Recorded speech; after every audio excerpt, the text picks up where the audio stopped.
Hello friends, এটা একটা Oppo F29 Pro 5G।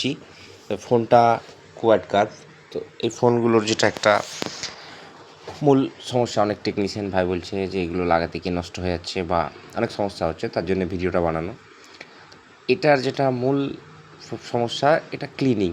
লাগানোটা খুব একটা ফ্যাক্ট না, ক্লিনিং আর ঠিক করে অ্যাডজাস্ট করে বসানো। দ্বিতীয়ত রাবারগুলো যে লাগাবেন, রাবারগুলো ঠিক করে। তো আমি এটাকে ফার্স্টেই খুলে নিয়ে ক্যামেরাগুলো আগে সাইড করব, কারণ এখন যে প্রিমিয়াম সেটগুলো সেগুলোর ক্যামেরা, ফিঙ্গারপ্রিন্ট, বডিতে স্ক্র্যাচ যেন না হয়, সেগুলোই মূল সাবধানতা আগে করতে হবে। কারণ একটা ভালো দামি ফোনের আপনি যদি বডি স্ক্র্যাচ হয়ে যায় কিংবা ক্যামেরা নষ্ট হয়ে যায় কাজ করতে গিয়ে, কাস্টমার অবশ্যই খুশি হবে না, বরঞ্চ ঝামেলা হয়ে যাবে একটা। তো আমি এই যে ফিঙ্গারপ্রিন্টটাকে আগে টিপ দিয়ে গার্ড করে নিলাম। এবার কমপ্লিটলি ক্লিনিং করতে হবে।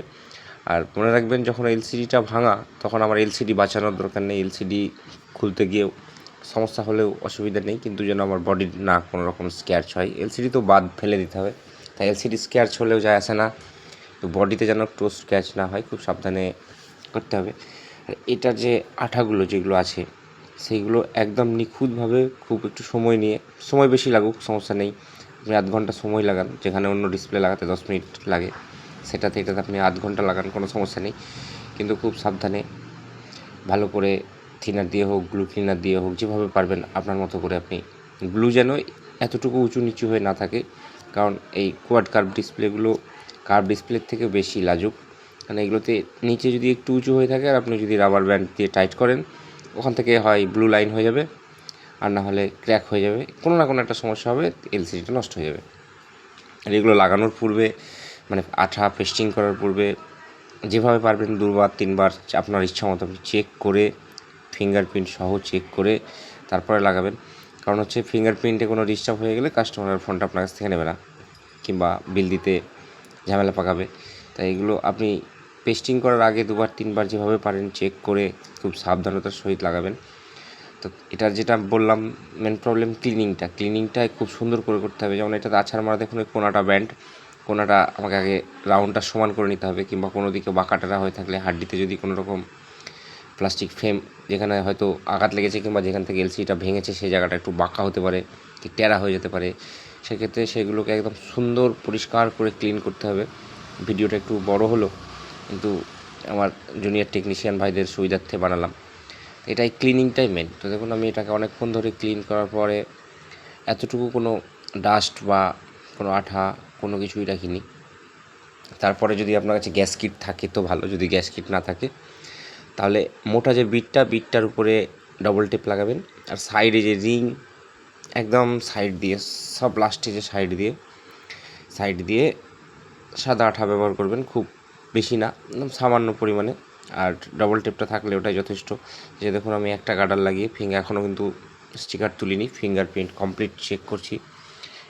এর আগে একবার চেক করে নিয়েছি বাইরে থেকে, এবার হার্ডি পরিষ্কার করার পর একবার চেক করে নিচ্ছি যে আমার ফিঙ্গারপ্রিন্ট, টাচ সব কিছু ওকে কাজ করছে কি না। আমার ফিঙ্গারপ্রিন্ট দেখুন প্রপারলি কাজ করছে, আমি যতবার কাজ করছি ততবার ওকে কাজ করছে। তো এবার আমি এটাতে আঠা লাগাবো, ডবল টেপ লাগাবো। তো এই যে দেখুন আমি ডবল টেপ লাগিয়েছি, আর চারি সাইড দিয়ে শুধু হালকা করে একটু হোয়াইট আঠা দিয়েছি, একদম স্লাইটলি, কারণ বেশি দিলে তখন সেটা পরে খোলা যাবে না। এবার চারিদিক সমানভাবে দেখে বসিয়ে তারপরে হালকা প্রেস দিয়ে দেবেন, কারণ তলায় ডবল টেপ আছে, আপনি যদি বাঁকা হয়ে যে প্রেস দিয়ে দেন তাহলে আর ওটাকে সোজা করতে পারবেন না। তাই ভালো করে দেখে সুন্দর করে চারিদিক সমান হলে তখন হালকা একটু প্রেস দিয়ে দেবেন, এটা একদম নিজেই সেটে যাবে, কারণ তলায় ডবল টেপ আছে, খুব সুন্দরভাবে সেটে যাবে।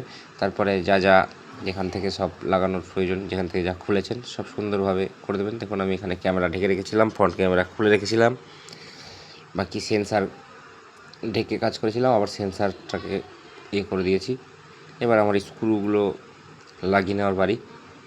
কিন্তু একটা জিনিস মাথায় রাখবেন, কাস্টমারকে সেটটা ডেলিভারি করার আগে দোকানে দরকার হলে বসার টুল দেবেন, চেয়ার দেবেন, বলবেন তুমি এখানে 10 মিনিট 15 মিনিট আধা ঘন্টা যা বসার বসে চেক করে দেখে নিয়ে যাও, কারণ এগুলোর কোনো গ্যারেন্টি আমিও পাই না, আপনাকেও দিতে পারবো না।